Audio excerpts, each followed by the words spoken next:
Yeah, what's up with it, y'all? Y'all know what time it is. Before we even get started, man, make sure everybody come in, everybody like and everybody subscribe. Make sure y'all like and subscribe. If you ain't got a membership, get a membership. But I want y'all to stay tuned, man. We got something great coming up. And we got some great things that we're about to deliver into the universe. But first of all, man, we had a great interview.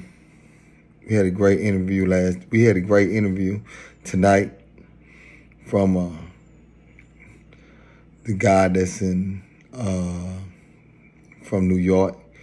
And man, he got a great story, man. The story was great, man. He had a great story, man. And I think everybody need to hear a story like this, because like they say, man, when you listen to somebody else's story, it can give you inspiration to where you want to be able to do better, or you can, So that's why don't ever look at it the wrong way, man. I always look at it a way where you can learn from. So I'm hoping that people can learn from this situation, man. I'm gonna give y'all a clip of it, and I want y'all to check it out. Man, it's a situation that happened with Jam Master Jay from Run DMC, and that's being spoke on. That's being spoke on in the interview. And I want y'all to just, like I said, man, it's a great interview, man. The interview is great, but y'all can learn something from it, man. When I say y'all can learn something, I really mean that y'all can sit back and learn a lot. Don't be judgmental. Sit back and listen and be understanding of what's going on. Crisis now. Yo, Bill, oh man, because you don't put so much energy and ties into this. This is your network. You don't know how to do nothing else. So that transition period is rough. But you gotta tough it out though. So anyway, June of 2002, I had a dream. I dreamt I was in the audience of a talk show, and the guest was a gypsy psychic. No bullshit. This happened. As the guest come out, she pointed at me and said my name. In my dream now, I said, if you want to impress me, tell me how to get rich. And the woman said, you'll have to come out of the fire if you want the light to shine on you. Immediately my eyes opened and I sat up on the bed. And I was like, yo, what the fuck was that? You got to come out of the fire if you want the light to shine on you. Like, oh shit. Months went by. I had no idea. I was like, yo, I'm not doing this. I'm trying to, because anytime I'm down, I try to figure out what am I doing wrong. What am I doing wrong? Yeah. Who am I dealing with? I shouldn't be. Yeah. What woman I'm fucking? What woman I'm living with? I didn't even want to go there. Yeah, man. I gotta look at everything, man. Yeah. Yo, look. Who I'm riding in the car with? Yeah, man. Yeah. See, I'm telling you, we all got more in common if we just talk with each other. You understand what I'm saying? So I'm trying to figure out what the fuck, what am I doing wrong? Who am I with that I shouldn't be with? All right, cool. October 30th, 2002. Jam Master Jay gets murdered. I get a phone call. They be like, yo, you heard what happened? I said, what? He said, yo, Jay got killed. I said, man, that shit probably ain't even real, man. These motherfuckers just love running with gossip. Because they do. They exaggerate a lot. You know what I mean? Like, turns out he did die. I didn't know what happened. Didn't care. I mean, it was like, oh, shit. I'm dealing with my own pain. You know what I mean? Like, I wasn't happy, but I was indifferent to it. Yeah, I'm just being I got a toothache, so I can't worry about your headache. Come on now. You understand what I'm saying? Man, the next day they start talking, saying that I did it. Right? Oh, man. Now, this Jam Master Jay now. This is Run DMC Jam Master Jay, and they saying you killed him. Look, I've known Jay all my life. He lived right around the corner from me. I went to Catholic school with Run and DMC. Me and Run used to come by my house every day, and we walked to school together. His brother Russell used to sell weed. Run would steal the man weed, and me and him roll it up and smoke it. Yeah. I know these people. You understand what I'm saying? Like, yo, I know these people. I'm like, what? Now, there had been talk of some, like, head bumping between me and Jay that had happened 7 years prior. Like, you know what I mean? Yeah. Like, yo, in 1997, Jay set up a meeting with Leo Cohen for me. If I needed Jay to do something, he would do it. Yeah. You understand what I'm saying? But people who don't know like to talk about things all the time. So anyway, that's most of the talk is from the people who don't know. Who don't know? That's most of the chatter in our community. 90% of the time. And then on top of that, y'all got to realize that I had a past, and because I'm not a flashy individual, I'm low key. As a matter of fact, after I became a suspect in this, the feds went to 3 penitentiaries to visit associates of mine. Now this Oh, this man. now Oh, man. so Jay murder is after you going through the fire. That was the fire. And that was the fire. That back to the dream. Okay. I realized at that moment I was trying to figure out what the fire was, but That was it. That was it. That was it. But you know where I drew the strength from? If you want the light to shine on you, you're gonna have to come out of the fire. And knowing that the light was at the end of the tunnel, I started fighting. And boy, I'd be damned. Well, I'm not damned, but if the light ain't been shining on me ever since, man, listen. How? The dream was prophetic, bro. So it was not it was not a regular dream. Listen to me. It was a message. You understand what I'm saying? Yeah. That's some fire most people can't come out of. Yeah, that's a major fight. Listen, Because and I was broke. Especially the way that y'all getting down there in New York. So it's Look, like, Well, and then plus the Look, name, who it is, they That's what I'm you done saying. this to. Listen, man. At the time, there was a couple things going on. They were offering a $500,000 reward for information leading to the arrest of the person responsible. Simultaneously, they putting my name out there. And then on top of that, they was putting money on my head. You understand what I'm saying? Exactly. Yo, That's so, what I'm saying. And so listen, look, man. Hold on, they didn't pick you up off the street. So you can damn near just get out. Look, come on now. Listen. Now let me just say this. So they were hooked. Go ahead. Look at this incentive. Hey. 500,000 leading to the arrest, not the conviction, just leading The to the arrest. arrest. Look, man. And conviction. The conviction too. They wanted, you know what I mean? $500,000 to $500,000. Niggas would lie on their mama for $500,000, What? bro. You know what I'm saying? Like, yo, look. So, and they put my name out there and dangling a reward and all this. And supposedly they got people. You walk on the street, that's all that's going on. Man, I was walking past the newsstand because we used to read the newspaper back then, not like online. Yeah.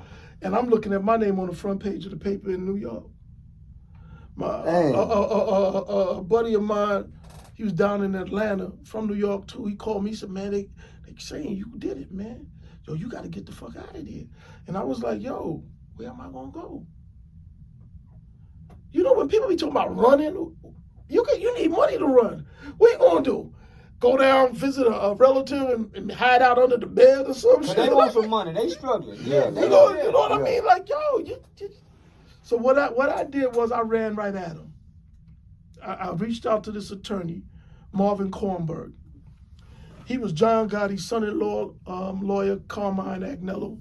He represented him. He represented Justin Volpe, the cop that put the plunger in Abner Louima's ass. And he represented the 4 cops that shot Amadou Diallo 41 times. So he's a big name lawyer, right? He got it there. Yeah, he real good. He a big name.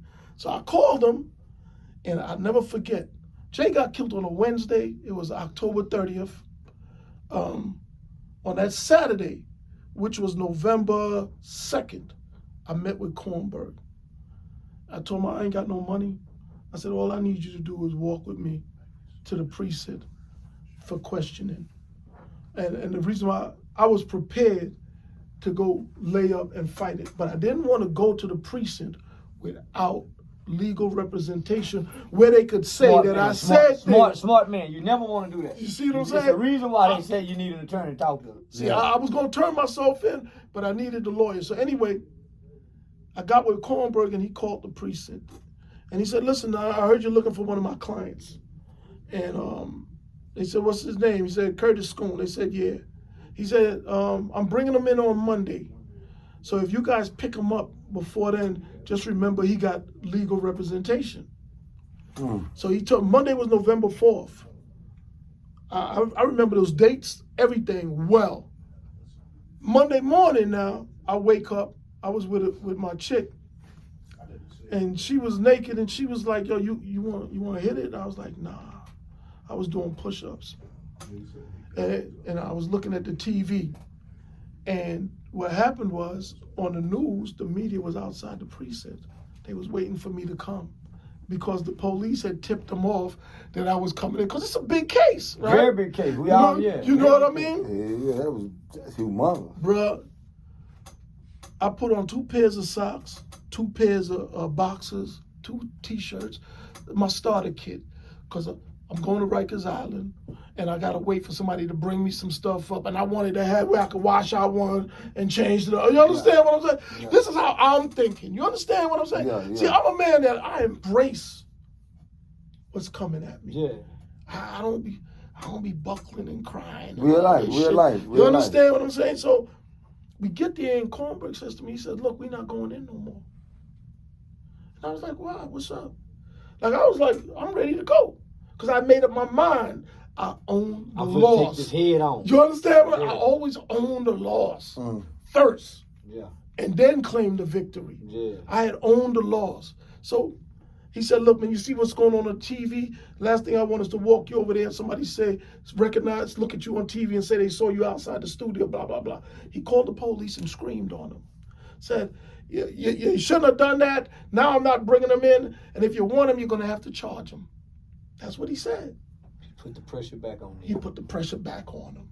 Yeah. So I'm sitting in the office with him, and him and another Jewish lawyer, they was talking, and they grilling me. They like, come on, man, did you whack him? I told him, I said, why would I do that? How could I get water from a rock? So I use that reference on purpose because Moses took his staff and hit the rock and water came forth from it. Yeah. You know, so the Jews being Jews, they looked at each other like, yo, what the fuck is he talking about? You know what I mean? Yeah. And they just smiled at each other. So we sat. You pulled one of my moves. Yeah, that's one of my moves. Look, so we sat down and the phone rang about an hour after. And Kornberg said, yeah, okay. He put the phone down. He said, that's it. You can go. They never had nothing on me. No witnesses. But if you go talk, yeah, bro. If you go in and answer a question, they get, Yeah. They knew my back. Look, man, again, I'm not anti-police. I'm not anti-anybody. But my experience in life is that police focus on closing cases, not solving crimes. Thanks. And if you fit the bill, that's it. That you fucked. Well, that's what happened with the Central Park Fire. That's what happens, and that's what they call in law enforcement kicking the ball down the road. We make our arrest, we close the case, let them sort it out in court. Case closed. Yeah, 20 years, 27. You see these brothers coming out, spend 27 years in prison for something he didn't do. Yeah. Yo, and you know, you know what be tripping me out though? And that's everywhere. The community be talking about, man, this ain't right. But y'all the ones that sent them to jail. Y'all the ones that took the stand against them. Facts. Y'all the ones that spread the lies. Facts. Yo, look, man. Facts. Man, look, man. I felt so bad because I didn't do it. And nobody came to your defense. Not one. See, that was my next question. How did the community reply to you? Look, I was so hot. I was like, fuck the community after that. If nobody stood up for me, I've done things for people. I help people out, man. The very next year, I came back with Playboy magazine, and they did a 13-page write-up, and I brought the journalists right to the community, right in Hollis, put him in the barbershop, and made people talk to his ass. Yeah, if y'all want me to be an animal, I'm gonna be an animal now. You understand? Because you got me fighting for my life out here. You know, I carried that cloud for 18 years until they arrested people in 2020. And while I was doing that, I done started a business, employed 20 W-2 workers, 40 contractors, serving 1,000 people. I done made films. I done contributed to books that got Starred Review and Publishers Weekly, Queens Reign Supreme, produced on TV, American Gangster, became a published journalist. I did all of this shit with a cloud over my head. So that, see, you know, man, see, look. he read my mind because I'm asking these questions in my head. See, this like a wrongfully convicted nigga. Just like a nigga been in prison, been wrongfully convicted, and he's finally been cleared and freed, and he's not angry, he's not resentful. Or is there any resentment? Or is there any? If I'm gonna keep it a buck, I'm not mad at nobody. I don't hate anybody, but I don't fuck with niggas too tough, bro. That hurt, didn't it, man? Yeah, man. Yeah, that hurt. Yeah, that hurt. Yeah, that hurt. Yeah, Nah, yeah, that hurt. So you can say that hurt, man. that hurt, man. Yeah, nigga. That hurt. That hurt. But let's Nah, take it. that hurt, man. But let's I go. get you. Let's go back. Let's go back to the beginning of the show. You said after that incident, because of your past, you wanted to work so hard to change how people see you. Yeah, People man. must have really thought that then. They did. Based on who you, not who you were, but what you've done. Listen. I take ownership for promoting certain imagery of myself, but it was done not. You know, when you are a lone wolf like myself, sometimes the only thing that keep you safe is that you keep people thinking, damn, I don't know if I should fuck with him right now, man. That nigga dangerous. Yeah. So as a defense mechanism, I promoted a certain image of myself that became obsolete at a certain point because it was no longer necessary. But it came back and bit me in the ass, man. You know what I mean? But still, I'm telling you, man, there's so much shit that I could talk about. People I did things for. Look, man, I'm going to give you another story. And I'm going to say names because I know the police going to be watching this because in 2020, the U.S. attorney reached out to my attorney and offered me immunity to talk to them on the record about the case. They know they done you wrong. I felt like they was trying to fuck me again because the only reason they would want to talk to me is because they want me to assassinate Jay's character.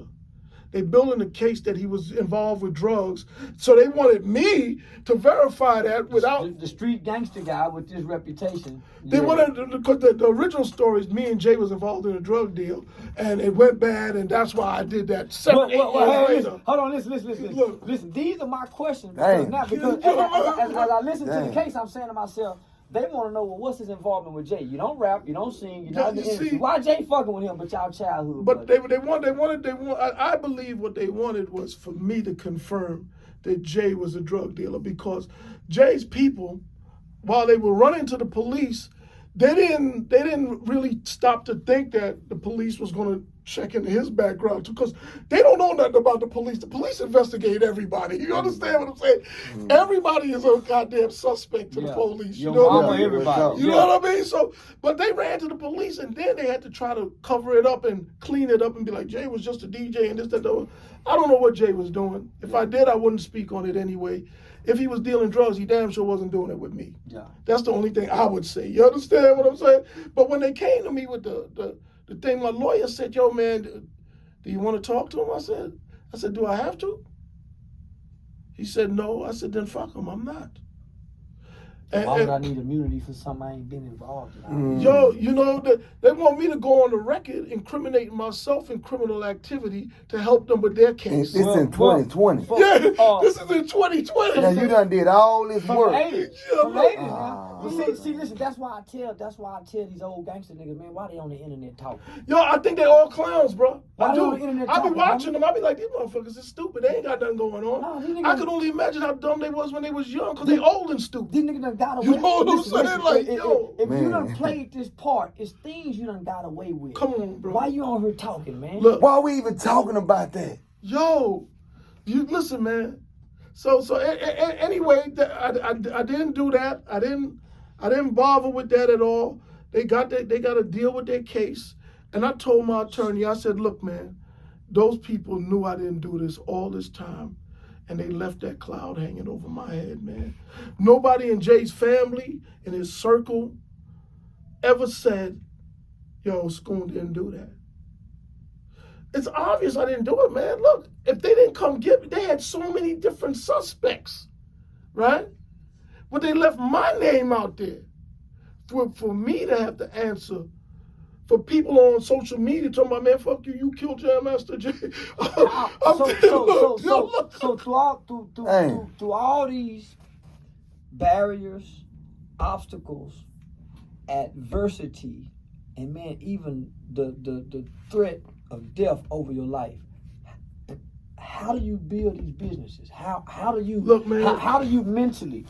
Because how do you mentally come out and be positive? And block out all that. Look, That's a lot. And still, you got to overcome these barriers. You still got to get the money. You still got to create the business. You said a key word there, adversity. Adversity introduces a man to himself. You don't know who you are till you've confronted with adversity. You may think you somebody, but when that adversity hits you, you either gonna stand up or you gonna fold like a beach chair. Yeah. You understand what I'm saying? I stood up. I did. You know, like that dream that I had, that dream is real, but it's not unique to me. Everybody has their... Yeah, man. So, hey, I know y'all done saw the clipping, man. And I told you, man, it was deep. It was deep. Man, that wasn't number that much of the interview. That's only that much of the interview. The interview was over 2 hours long.